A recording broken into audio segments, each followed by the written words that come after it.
Welcome to the NBA Coast to Coast podcast brought to you by lineups.com. Nate and Josh on Friday here with you guys, closing out the work week with 10 games in the association. Going to be taking a look at some sides and totals here. Also got player props in this one episode. So make sure you are subscribed to that channel. Going to be coming back to you each and every weekday this NBA season. Also going to have NFL for you. We have a Saturday video up for you guys for those games. Also going to have one for those Sunday games. So make sure you are checking out the NFL as we roll through the playoffs here. But let's go ahead and get into the league here, Nate, and talk about this Nuggets and this Hawks game here where you've got Denver at home favored. You do like Denver? Yeah, I think you can actually still get a +1 somewhere for a little bit of juice. But yeah, Denver at less than 3 points here. I mean, they're back from the 7-game road trip from hell where they lost Jokic, and I thought they were going to punt that last game at Boston. They go ahead and win outright. It's just an organization that's just not punting anything. They're fantastic in terms of player development. They've got these peripheral supportive guys back, and they're showing what they can do without Jokic. And it's not like you have a choice here in the Western Conference. Like, you got to win every game possible, especially when you get a weak Eastern Conference team coming to your place. Atlanta, I mean, they've lost 5 of their last 6 on the road. I highlighted this last time when they were in Toronto. They only beat the Knicks because of an absurd rest advantage. They're now 17-26 straight up as road dogs since 2024. So that's less than 40%. In their last 6 road games, their defense has been abysmal. 75% at the rim is the worst in the league. That's compared to 60% at the rim at home. So they just don't even bring any sort of defensive intensity. They're also second worst mid-range. So hello, Jamal Murray. And their offense in these last 5 games is the 4th worst in the league. And they just obviously moved on from Trae Young. It's now going to run everything through Jalen Johnson. But I mean, Peyton Watson is a pretty good physical matchup for Johnson, at least. And then you also have Aaron Gordon there as a backup line of defense, and Zeke Naji now playing a bunch. So yeah, they got the big wings, the length. They got the offense with Murray and THJ good to go, able to hit some threes here. They're actually 7th in offense since losing the Joker. So I mean, it's a big discrepancy in terms of just what kind of efficiency we're probably looking at here, and an Atlanta team that you don't trust on the road. Yeah, I don't trust them yet. Not till we get Corey Kispert in the lineup. Am I going to trust the Hawks? But no, I do. I think they're going to get better. I do. I just I don't think this is a good matchup for them. I think it's really the spot too. Like, Denver is not. I think the Denver versus Boston thing was kind of classic. I do think there was some +9 is absurd for a spread that game held when you knew that guys like CB and Aaron Gordon were going to get at least 20, 25 probably. And stars out, bets up still means something to this team. There's a lot of guys that are coming in and playing incredibly well above their pay grade. And Jamal Murray is just kind of orchestrating that thing super well. So I do expect the Hawks to go up. I just don't think this is a good spot for them against a Denver team that's going to be ready at home. So the Grizz are at home. They're taking on an OKC team that's going to look a lot different than the team that you've seen play all season, because there will be no Chet. There will be no SGA. You might have heard of him. There's going to be no still no Isaiah Hartenstein, no Kason Wallace, no Jalen Williams, the tall Jalen. So we're 3 centers shy here for the Thunder. Enter Brendan Carlson. I don't care. This is stars out, bets up for me, because this is actually probably the shot in the foot the Thunder needed. Was we can't just keep walking in here and watch Shai shoot 13 free throws and take 26 shots and have that be our path to success here. We need the others to step up. Let's give Ajay Mitchell some shine. Let's give Aaron Wiggins some freedom and not pull him with a short leash when he does dumb stuff or just sort of gets lackadaisical on offense. This team, I think, is going to come ready to play. I don't know if Alex Caruso is going to play in this one. He's questionable. He would seem like a really awesome person to have around without SGA, somebody to calm things down and make the right play pretty much every time on offense, and then just be a pest on defense.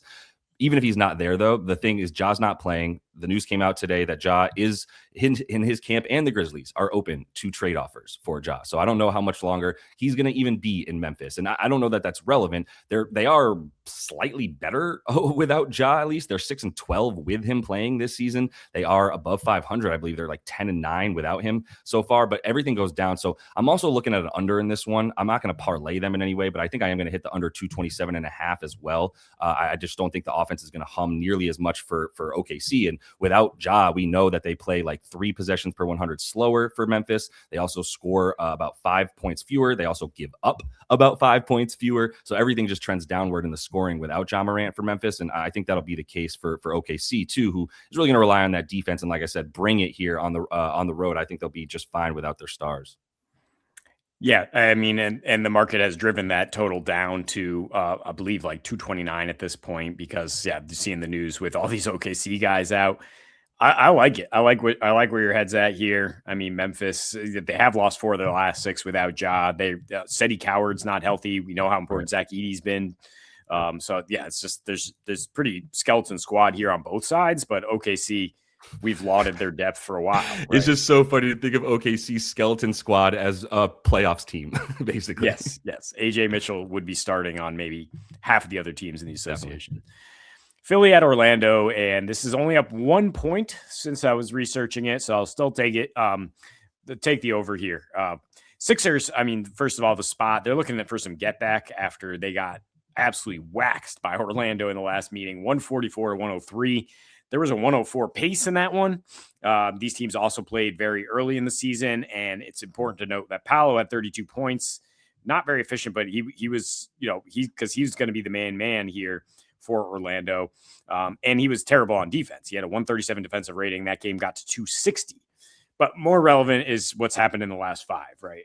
For the Sixers, with Embiid actually playing every single game and playing very well on offense, they have the number 2 offensive rating in the league. They're playing at a pace of about 100 and getting 129 on the board, shooting 50%. And Orlando on the other side, I mean, their defense has been bad for more than just the last 5, but Jalen Suggs has been out, and it obviously gets worse there. They have a 7 points worse defensive rating without Jalen Suggs this season. In the last 5, they're allowing the 3rd highest free throw rate.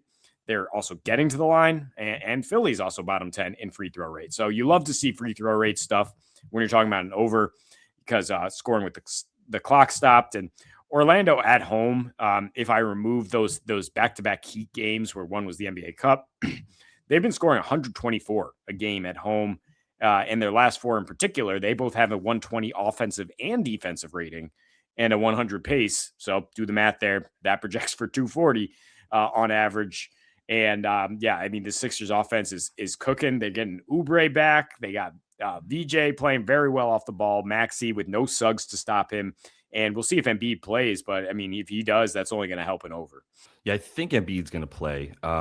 But yeah, I think that does, like, all the props that we have for all these guys on Philly are sort of lined as though Embiid is playing in this one. He's got a super high prop total there. Yeah, I do think he's going to feast a bit on offense. I was considering an under for him on rebounds just because it's not something he's doing very much. But if he's going to be a focal point and he is playing like 33, 35 minutes now, then you got to believe that Philly offense is going to hum a bit more with everybody there. Yeah, and I like the pace that Orlando's playing with a bit faster than you're probably used to. So I'm going to go to a game that I don't think is going to be as fast. Maybe it is going to be fast. It's just not going to be good on offense. So I'm going under for the Pellies and the Wizards here. Like, if you're looking at this from just a pace perspective, you're like, I don't know if you want to do that, man. These two teams are playing in the top 10 in pace, both in top 5 in the last 5 games in pace. And I would still argue that, but their games are still averaging like 235, like both these teams. And that's because the Pelicans are averaging 107 points despite playing at a 103 pace. Like, that's hard to do, basically. To score less than 110 playing at like the 4th fastest pace in the league, very, very hard to do. They're also down there in defensive rating. Wizards been a little bit better. Wizards been playing a little bit better on defense. I'm not going to just go ahead and say things are different here for them, but they're different than they were like last season, the season before. The pace is still there for them, but over the last 5, up into the top 20 in defensive rating, I'll take that for them. Their games are also averaging about 233. We are going to have Keyshawn George back, and he kind of speeds things up. It's pretty neutral, honestly, his impact on the pace. He's just faster than CJ is the thing. Like, he plays faster than CJ McCollum, so that would be the fears that CJ McCollum's not around. The offense might try to go out into transition, but you're going to get some turnovers, I would imagine. I just don't trust either of these teams to take advantage of the other team's poor offense with their defense to then turn that into offense. Neither of these teams really get points off of turnovers. If you look at the last 5, they're both in the bottom 10 because they don't get turnovers, right? It's just very hard for them to turn the other team over when they're not playing really any kind of trapping defense. And both of them give up so much catch and shoot that it's just tough to sort of back either one of them. But I just don't think either are going to take advantage with the guys that are going to be out there. Don't know if Trey Murphy's going to be out there, but when we say skeleton crew for New Orleans, we mean it, man. And this is basically the worst team in the league now. So I just don't trust them to even score a buck like 15, a buck 20. You need both these teams to score 120. I'm not here for it. Yeah, Pels are leaning hard into the tank at this point. 9 straight losses, and 6 of the last 8 have gone under. They are no longer that like freewheeling fun team. Wizards without the adult in the room, CJ McCollum. Yeah, are they going to be stable at all on offense? Most likely not. But I'll still take an over from this game. On the other side, Jordan Poole, checks all the boxes for me in terms of like there's absolutely nobody else playing for the Pelicans potentially. I mean, if Trey Murphy doesn't go, it's just like you can have all the shots. Both Poole and Jeremiah Fears, I think, are intriguing here. Fears seems like he's had a dip in confidence lately, and the coaching staff is dropping his minutes, and that's not going to help. So he's down to 24 minutes per game in the last 6. But his prop is lower. In any case, we're talking about Poole when he's had 5 without Herb Jones lately, 19.5 points per game, 4 for 10 from 3 on average. The 2 without Trey Murphy lately, 10 for 24 from 3. So he's getting up 12 attempts from deep in those games, playing about 35 minutes and with good usage. The Wizards, of course, are not good on the perimeter or really anywhere you want to look, allowing the second most points per game to shooting guards. They've been even worse lately without Keyshawn George, who is their best option to defend kind of a bigger wing. So if Trey Murphy goes, though, Keyshawn will probably be guarding him more of the night, and Poole's operating against Bob Carrington and Trey Johnson and guys he used to probably sun in practice last year when he was with the Wizards. And that's the other box it checks, right? It's a little revenge game, against the former squad. And Poole, he never really needs an extra invitation to shoot. Yeah. I hate this bet except for that it's been what's been happening.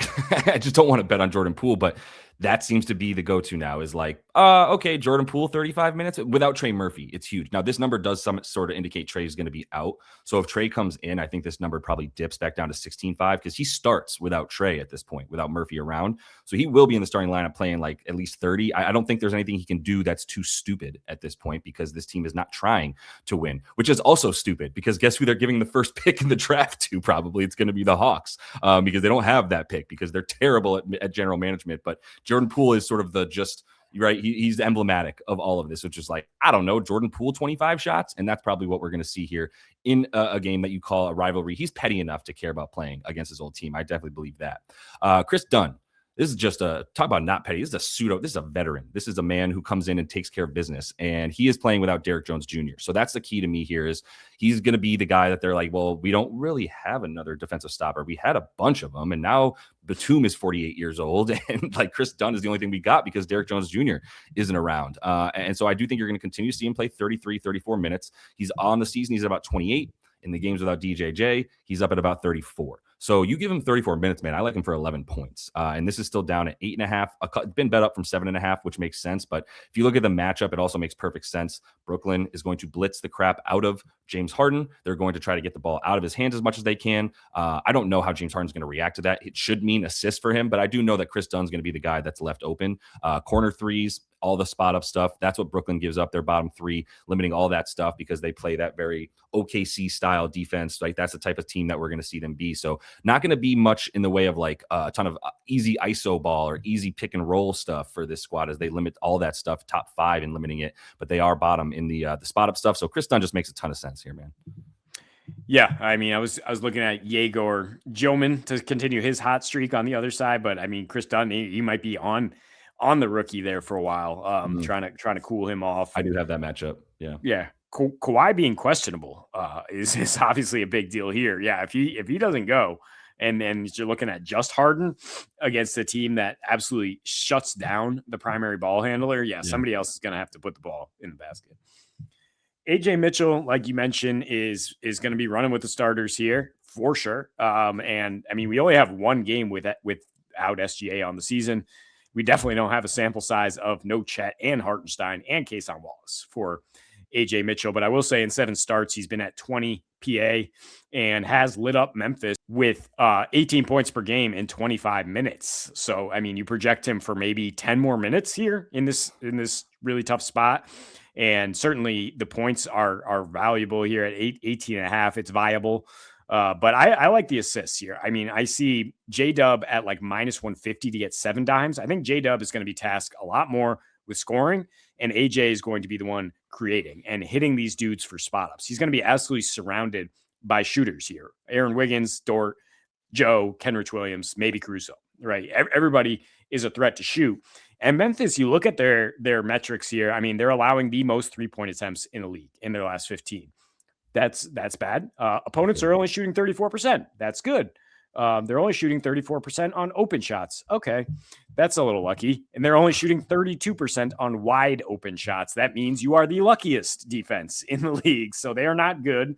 They're still allowing the 10th most assists per game, despite getting extremely lucky there.